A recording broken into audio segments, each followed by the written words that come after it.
Terima kasih Anda masih bersama kami di Market Review. Saya lanjutkan perbincangan bersama Pak Hikmahanto. Tadi sudah kemudian dibahas bagaimana Indonesia sudah meneguhkan sikapnya lah ya dalam konflik Laut Cina Selatan. Sejauh mana ini sebetulnya memberikan pengaruh terhadap hubungan dagang antara Indonesia dengan Cina sendiri, Pak Hikmahanto?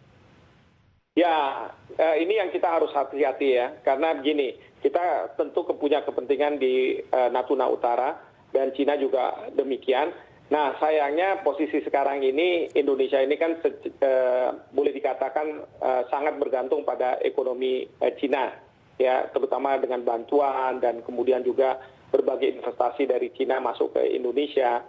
Nah, karena kadang kita nggak punya pilihan lain, karena Amerika Serikat dalam kondisi seperti sekarang sulit gitu ya, Jepang juga demikian dan lain sebagainya. Nah, yang saya khawatirkan adalah kemudian Cina bisa mendikte Indonesia, ya, terutama berkaitan dengan kalau kita tidak mau mundur dari klaim kita di Natuna Utara, nah Cina bisa memainkan ketergantungan ekonomi Indonesia terhadap mereka.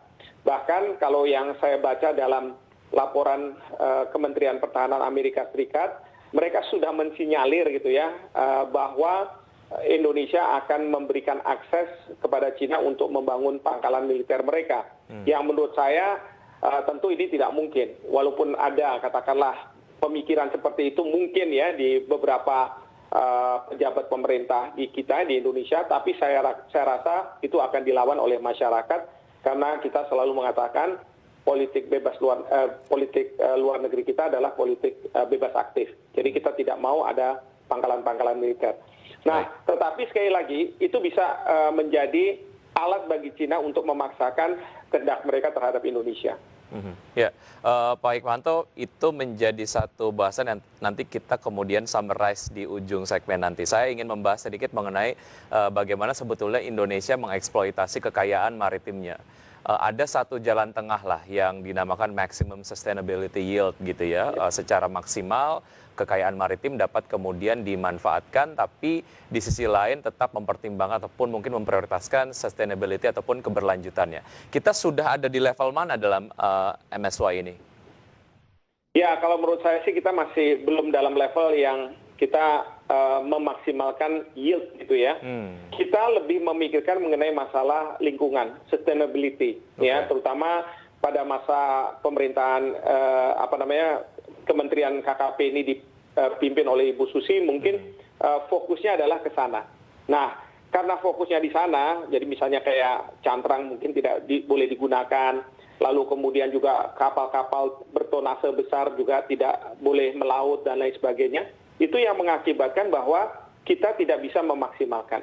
Seharusnya kalau menurut saya, ini yang sekarang mungkin dari Menteri yang baru, Menteri Pak Edi, itu mencoba lakukan adalah kita harus lebih bisa memaksimalkan katakanlah sumber daya alam yang ada di laut, ya, tapi dengan catatan kita juga tidak mengabaikan masalah lingkungan, ya. Dan ini kalau menurut saya harusnya kita bisa lakukan.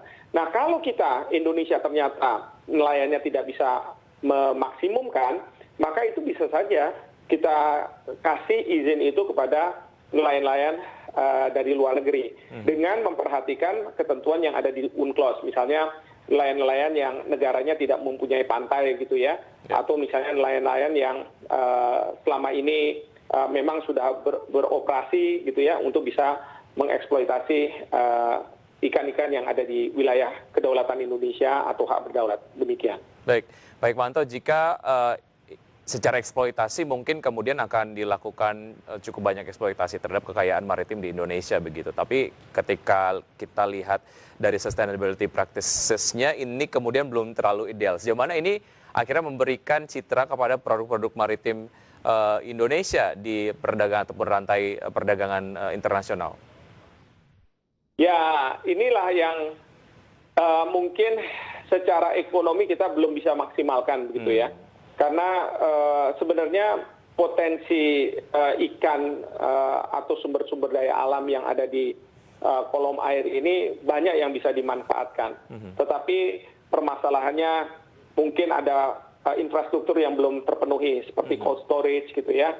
Lalu bagaimana membuat efisien ikan ini bisa dijual ke luar negeri, apakah harus ke misalnya pasar ikan kita dulu, karena memang perlu juga datang itu untuk kita bisa kenakan pajak. Tapi kalau misalnya di tengah laut bisa kita kenakan pajak dan kita bisa awasi, kenapa tidak gitu kan? Itu yang tidak perlu kemudian kapal menangkap ikan di tengah laut, lalu harus kembali dulu, lalu kemudian dibeli, lalu kemudian diekspor gitu ya. Tapi bisa nggak misalnya? Tapi dengan catatan tidak boleh misalnya transshipment ya, tanpa ada pengawasan dan lain sebagainya. Sangat singkat Pak Hikmahanto, korelasi kedaulatan maritim dan juga kesejahteraan ekonomi masyarakat Indonesia. Seperti apa ini kemudian menjadi dua hal yang berkaitan satu sama lain? Ya, saya setuju bahwa itu berkaitan. Jadi kedaulatan dan hak berdaulat itu harusnya bisa kita maksimalkan untuk kesejahteraan masyarakat kita.